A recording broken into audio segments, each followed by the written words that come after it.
नमस्कार दोस्तों, सुप्रभात। आज 17 जनवरी 2026 शनिवार, तिथि चतुर्दशी है। आपने अगर अभी तक इस वीडियो को लाइक नहीं किया है तो पहले इसे लाइक कर ले, और अगर इस चैनल पर नए हैं तो इसे सब्सक्राइब भी कर ले। चलिए बढ़ते हैं आज की पहली खबर की ओर। केंद्रीय बजट 2026 से 27 के दिन यानी 1 फरवरी 2026 रविवार होने के बावजूद शेयर बाजार खुला रहेगा।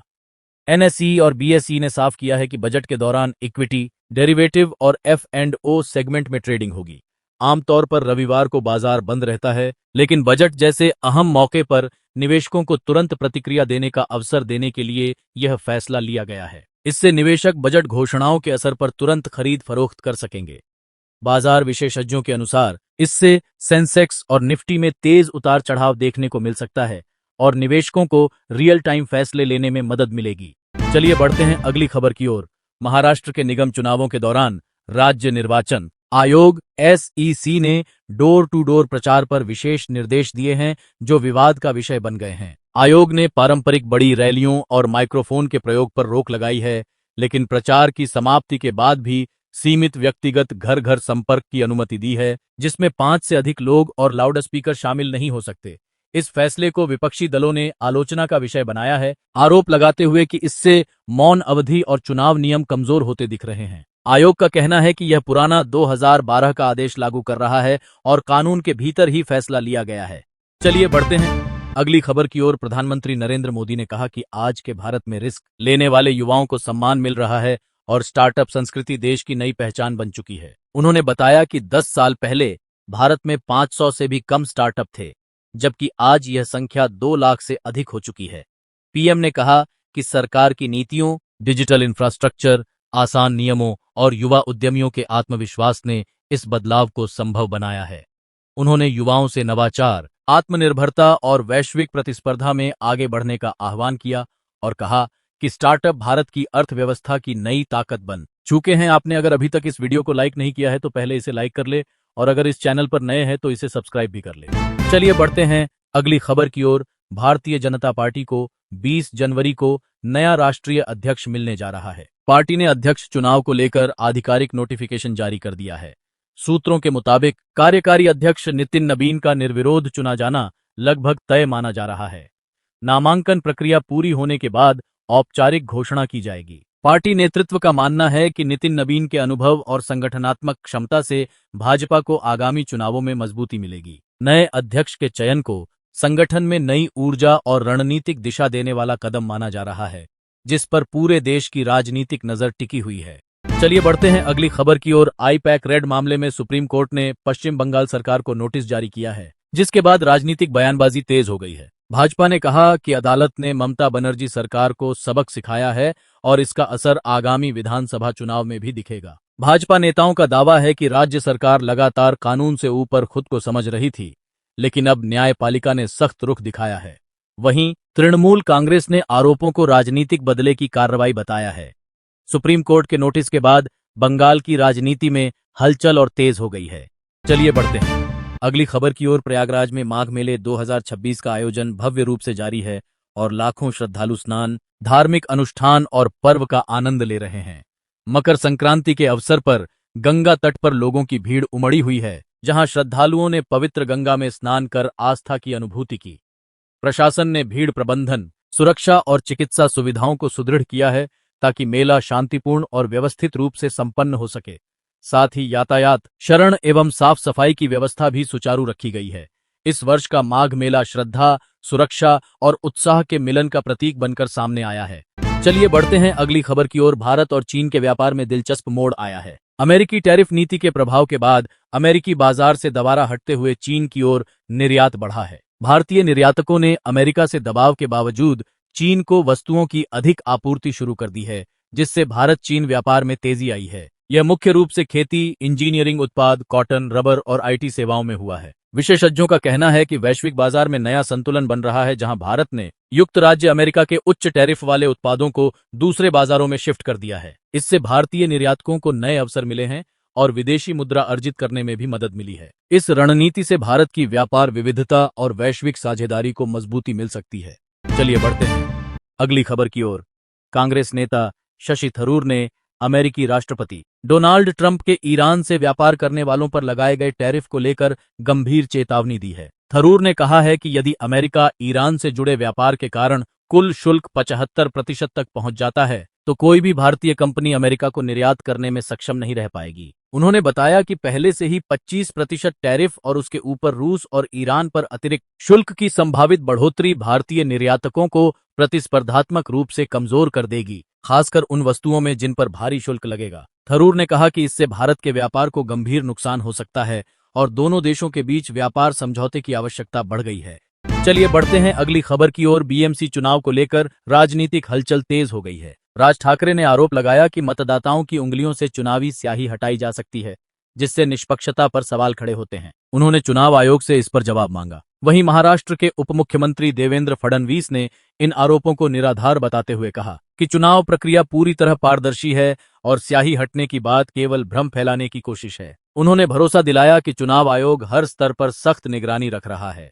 इस बयानबाजी के बाद बीएमसी चुनाव को लेकर सियासी माहौल और गर्मा गया है। चलिए बढ़ते हैं अगली खबर की ओर। सुप्रीम कोर्ट ने ईडी की याचिका पर पश्चिम बंगाल की मुख्यमंत्री ममता बनर्जी और राज्य के वरिष्ठ अधिकारियों को नोटिस जारी किया है, जिसमें आरोप है कि उन्होंने आईपैक के परिसर में ईडी की जांच में दखल दिया और जांच रोकने का प्रयास किया। ईडी ने सुप्रीम कोर्ट से सीबीआई जांच की मांग भी की है और कहा है कि पूछताछ के दौरान कुछ दस्तावेज और साक्ष्य हटाए गए। अदालत ने कहा कि यह कानून की शासन व्यवस्था और केंद्रीय एजेंसियों की स्वतंत्र कार्रवाई से जुड़ा गंभीर मुद्दा है और दोनों पक्षों से जवाब मांगा है। अगली सुनवाई 3 फरवरी को होगी।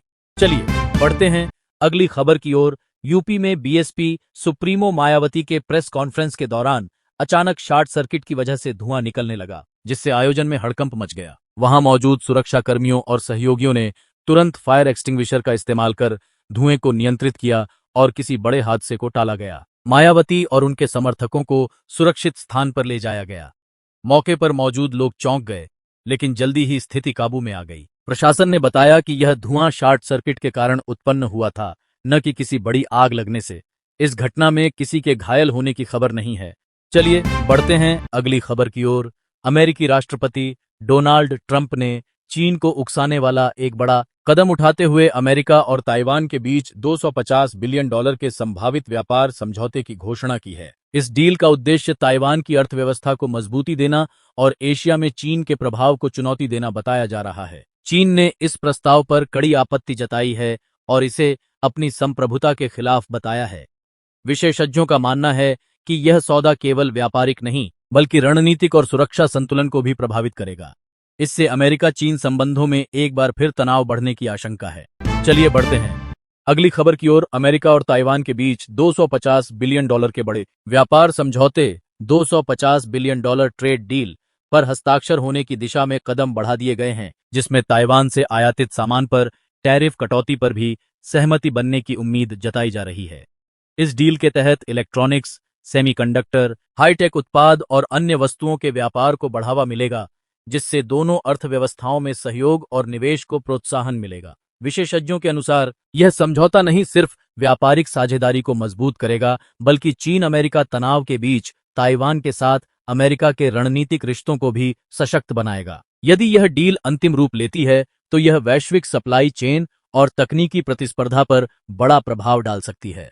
चलिए बढ़ते हैं अगली खबर की ओर। अफगानिस्तान में तालिबान सरकार के भीतर गंभीर दरारें सामने आ रही हैं। सुप्रीम लीडर हिब्तुल्लाह अखुंदजादा और गृह मंत्री सिराजुद्दीन हक्कानी के गुटों के बीच सत्ता और नीतियों को लेकर खुला टकराव शुरू हो गया है। हाल ही में लगाए गए इंटरनेट प्रतिबंध ने इस अंदरूनी कलह को और उजागर कर दिया है, क्योंकि दोनों गुट एक दूसरे पर फैसले थोपने का आरोप लगा रहे हैं। राजनीतिक विश्लेषकों का मानना है कि अगर यह संघर्ष यूं ही बढ़ता रहा तो तालिबान सरकार की स्थिरता खतरे में पड़ सकती है। इससे अफगानिस्तान में एक बार फिर अस्थिरता और हिंसा बढ़ने की आशंका जताई जा रही है। चलिए बढ़ते हैं अगली खबर की ओर। मुंबई में बीएमसी चुनाव 2026 के रुझान आने के बाद कांग्रेस नेता राहुल गांधी ने वोट चोरी का आरोप लगाया है, जिसमें उन्होंने कहा कि महायुति बजट सहयोगियों के पक्ष में मतों की गड़बड़ी हुई। राहुल गांधी ने इलेक्शन कमीशन और चुनावी प्रक्रिया पर भरोसा खत्म होने जैसे टिप्पणी भी की। भाजपा ने इस आरोप का कड़ा जवाब देते हुए राहुल गांधी पर पलटवार किया और उन्हें खानदानी चोर जैसे शब्दों से निशाना बनाया है। इस विवाद से चुनावी राजनीति में आरोप प्रत्यारोप का माहौल बन गया है, जबकि भाजपा महायुति गठबंधन मुकाबले में आगे चल रहा है और शिवसेना के नेतृत्व वाले शिवसेना यूबीटी के लिए स्थितियां कठिन दिख रही हैं। चलिए बढ़ते हैं अगली खबर की ओर।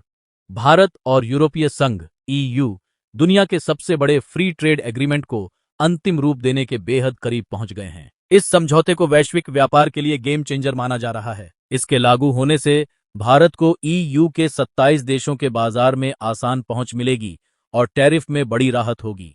कृषि, फार्मा, इंजीनियरिंग और आईटी सेवाओं जैसे सेक्टरों को खास फायदा होने की उम्मीद है।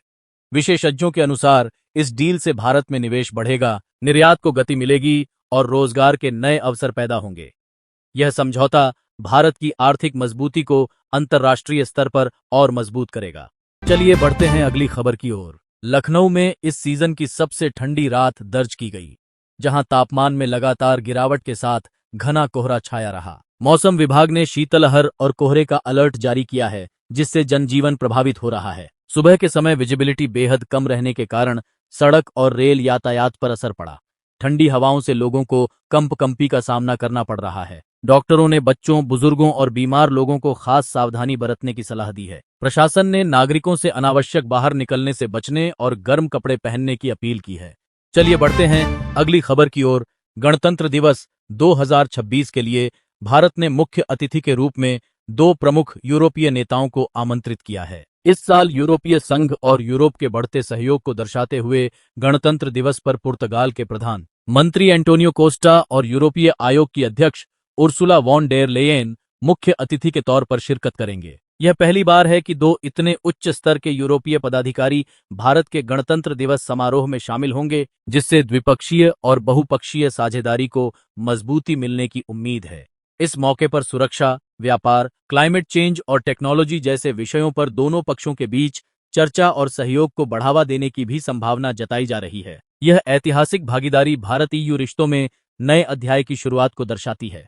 चलिए बढ़ते हैं अगली खबर की ओर। भारत और अमेरिका के बीच ट्रेड डील को लेकर बातचीत तेज हो गई है।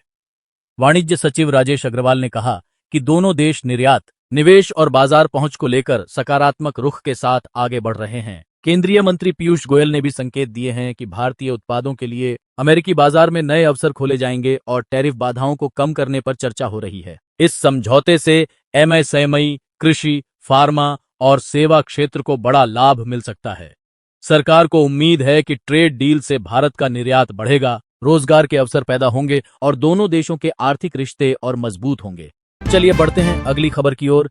एक रिपोर्ट में कहा गया है कि भारत और चीन मिलकर अमेरिका की ऊंची टैरिफ नीति और रूसी तेल पर लगाए गए प्रतिबंधों के खिलाफ आर्थिक संतुलन बनाने की रणनीति अपना सकते हैं। विश्लेषकों का मानना है कि दोनों देशों के पास ऐसे संसाधन और बाजार हैं जो अमेरिकी दबाव को कमजोर कर सकते हैं। रिपोर्ट में यह भी दावा किया गया है कि अमेरिका की आक्रामक व्यापार नीति से वैश्विक अर्थव्यवस्था अस्थिर हो रही है। विशेषज्ञों के अनुसार यदि भारत चीन सहयोग बढ़ता है तो यह अमेरिका की व्यापारिक सख्ती को चुनौती दे सकता है और अंतर्राष्ट्रीय व्यापार में नई दिशा तय कर सकता है। चलिए बढ़ते हैं अगली खबर की ओर। भारत चीन के व्यापार में तेज उछाल आया है। खासकर दिसंबर 2025 में निर्यात में भारी वृद्धि दर्ज की गई है। आज तक की रिपोर्ट के अनुसार भारत का चीन को निर्यात दिसंबर में लगभग 67% बढ़ा है, जो एक महत्वपूर्ण रेटिंग है। यह बढ़ोतरी मुख्य रूप से कृषि उत्पाद, इंजीनियरिंग सामान, इलेक्ट्रॉनिक्स और रसायन जैसे क्षेत्रों में हुई है। विशेषज्ञों का मानना है कि अमेरिकी टैरिफ नीति और वैश्विक आपूर्ति चेन बदलाव के कारण भारतीय निर्यातकों ने चीन को एक आकर्षक विकल्प के रूप में देखा है। इससे न केवल व्यापार संतुलन में सुधार हुआ है, बल्कि भारतीय उत्पादों की प्रतिस्पर्धात्मक क्षमता भी मजबूत हुई है। यह वृद्धि दोनों देशों के बीच व्यापारिक संबंधों को एक नई दिशा दे रही है, जिससे भारतीय अर्थव्यवस्था को फायदा मिल रहा है। चलिए बढ़ते हैं अगली खबर की ओर। नोएडा और ग्रेटर नोएडा में ठंड और कोहरे के कारण छात्रों के लिए छुट्टियां बढ़ा दी गई हैं। जो कक्षाओं तक के बच्चों के लिए पहले छुट्टियां थीं, अब कक्षा 8 तक के छात्रों के लिए विस्तार कर दी गई हैं, ताकि वे कड़ाके की ठंड से सुरक्षित रह सकें। प्रशासन ने कहा है कि मौसम विभाग IMD की चेतावनी के मुताबिक कोहरा और शीतलहर कुछ दिनों तक जारी रहने की संभावना है, इसलिए यह निर्णय लिया गया है। अभिभावकों से कहा गया है कि वे बच्चों को बाहर निकलने से बचाएं और ठंड से जुड़े स्वास्थ्य खतरों से सतर्क रहें। इस कदम से छात्रों और परिवारों को राहत मिली है।